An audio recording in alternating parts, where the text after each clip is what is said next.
Benito Mussolini ऐसा तनासा जो जनता को प्यारा था, जिसे जनता पूजे जाने की हद तक चाहती थी, जिसके पीछे पूरी ताकत से खड़ी थी। और फिर एक दिन उसी जनता ने उसकी लाश को चौराहे पर टांग कर जूते मारे। एक तनासा के अविश्वसनीय उत्थान और उससे भी अविश्वसनीय की पतन की कहानी है बेनिटो मुसोलिनी की जीवन यात्रा।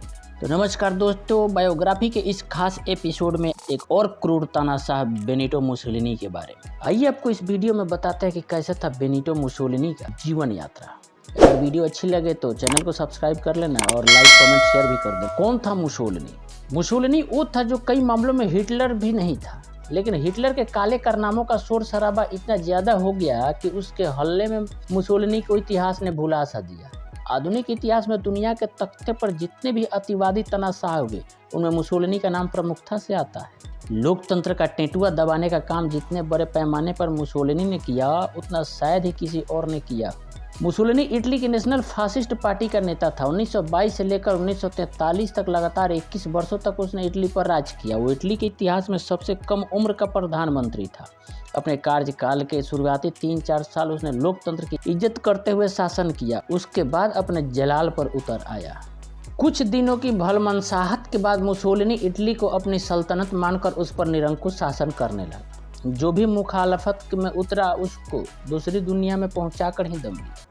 ऐसे ऐसे कानून बनाए जिनसे इटली में उसके एक छत्र राज का रास्ता प्रशस्त हो सके। मुसोलिनी का जन्म 1883 में उत्तरी इटली के रोमानिया में हुआ था। विचारों की उग्रता उसे अपने पिता से हासिल हुई, जो एक सोशलिस्ट थी। मुसोलिनी की माँ एक टीचर थी। वो खुद भी 18 साल की उम्र में एक स्कूल में पढ़ाने लग गया था। उस समय में इटली में अनिवार्य सैनिक सेवा का नियम था। मुसोलिनी इसे बचने के लिए स्विट्जरलैंड भाग गया। जब लौटा तो कुछ समय के लिए सेना में काम किया, फिर पत्रकारिता शुरू कर दी। 1914 में जब पहला विश्व युद्ध छिड़ गया, तब मुसोलिनी का मानना था कि इटली को निष्पक्ष ना रहकर ब्रिटेन और फ्रांस के पक्ष में लड़ाई में उतरना चाहिए। 1919 में मुसोलिनी एक राजनीतिक संगठन की स्थापना की। इससे उसने अपने हमख्याल लोगों की भर्ती की। ये वक्त इटली में प्रखर राष्ट्रवाद के उभार का था। इटली में ही क्यों, मुसोलिनी के यार हिटलर के जर्मनी में भी यही हो रहा था। राष्ट्र सर्वप्रथम का नारा लुभावना साबित हो रहा था। इसी हल्ले में मुसोलिनी को अभूतपूर्व समर्थन हासिल हुआ, जो आगे चल के उसके निरंकुश तानाशाही का बेस बना। 1922 में 27-28 अक्टूबर की रात को लगभग 30,000 फासिस्ट लोगों के समूह ने तत्कालीन प्रधानमंत्री के इस्तीफे की मांग लेकर रोम पर चढ़ाई कर दी। इसका नेतृत्व मुसोलिनी ने किया। लोकतांत्रिक सरकार की रक्षा से सेना ने भी हाथ खींच ली।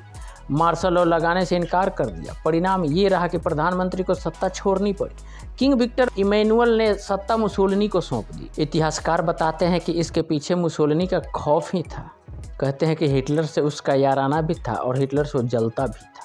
हिटलर और मुसोलिनी एक ही कालखंड में पनपे और उनका खात्मा भी लगभग एक ही समय हुआ। 2 दिन के अंतराल पर दोनों की मौत आई। फर्क बस इतना था कि हिटलर ने खुद को गले लगाया था और मुसोलिनी को जनता ने सजा दी। मुसोलिनी हिटलर को एक उदार इंसान मानता था, लेकिन अंदर ही अंदर वो हिटलर की व्यापक लोकप्रियता से जलन भी रखता था।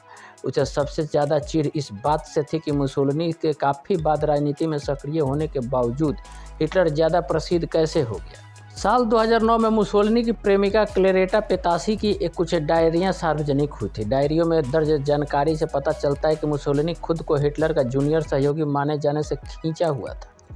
इटली द्वारा ब्रिटेन पर हमला बोलने से 2 साल पहले 4 अगस्त 1938 को नौका विहार करते हुए मुसोलिनी ने बड़े गर्व से अपनी क्लेरिटा को बताया था, मैं 1921 से नस्लवादी हूँ। मुझे समझ नहीं आता कि किस प्रकार वे कहते हैं कि मैं हिटलर की नकल करता हूँ। उस समय तो वह राजनीतिक तौर पर पैदा भी नहीं हुआ था। दूसरे विश्व युद्ध में मुसोलिनी ने जर्मन तनाशाह का साथ दिया था, लेकिन 1943 के आते आते ये फैसला डिजास्टर साबित हुआ। इटली में मुसोलिनी के इस फैसले को लेकर असंतोष फैलने लगा। उसके नेतृत्व पर सवाल उठने लगा। आखिरकार 1943 की 25 जुलाई को इटली के राजा ने उसकी सरकार बर्खास्त कर दी। मुसोलिनी को गिरफ्तार किया गया। हालांकि वो ज़्यादा दिनों तक जेल में नहीं रहा। सितंबर में ही उसे हिटलर ने छुड़ा लिया। 1945 में जब ये बिल्कुल ही साफ हो गया कि जर्मनी दूसरा विश्व युद्ध हारने वाला है, तब मुसोलिनी ने स्विट्जरलैंड भागने की कोशिश नाकामयाब रही। अपने प्रेमिका और कुछ विश्वास पात्र लोगों के साथ उसे पकड़ लिया गया। तारीख थी 27 अप्रैल 1945। दूसरे दिन 28 अप्रैल को मुसोलिनी, उसकी प्रेमिका क्लेरेटा पेतासी और उनके अन्य 15 साथियों को गोली मार दी गई। इन सबकी लाशों को दूसरे दिन एक वैन में भरा गया और मिलान लाया गया। सबको एक मैदान में डंप किया गया, जहां पर लोगों ने उस पर लात घूंसे बरसे, घृणा से थूका। उसके बाद उनको एक गैस स्टेशन की छत से टांगा गया। लोगों ने नीचे से उन पर पथराव किया। फासिज्म से लोगों की नफरत का नमूना था वो पथराव। जी भर के लाश की तौहीन करने के बाद उन्हें एक गुमनाम जगह पर दफनाया गया। मुसोलिनी की मौत के महज 2 दिनों बाद 30 अप्रैल 1945 को हिटलर ने भी आत्महत्या कर ली। इस तरह 2 दिनों के अंतराल पर तानाशाही की दुनिया के करण अर्जुन का अंत हुआ। दुनिया भर के तानाशाह ऐसे ही अंत तक पहुंचने के लिए अभिशप्त हैं। अगर आपको ये वीडियो अच्छी लगे तो चैनल को सब्सक्राइब कर लेना, ज़्यादा से ज़्यादा लाइक शेयर कमेंट करना। धन्यवाद।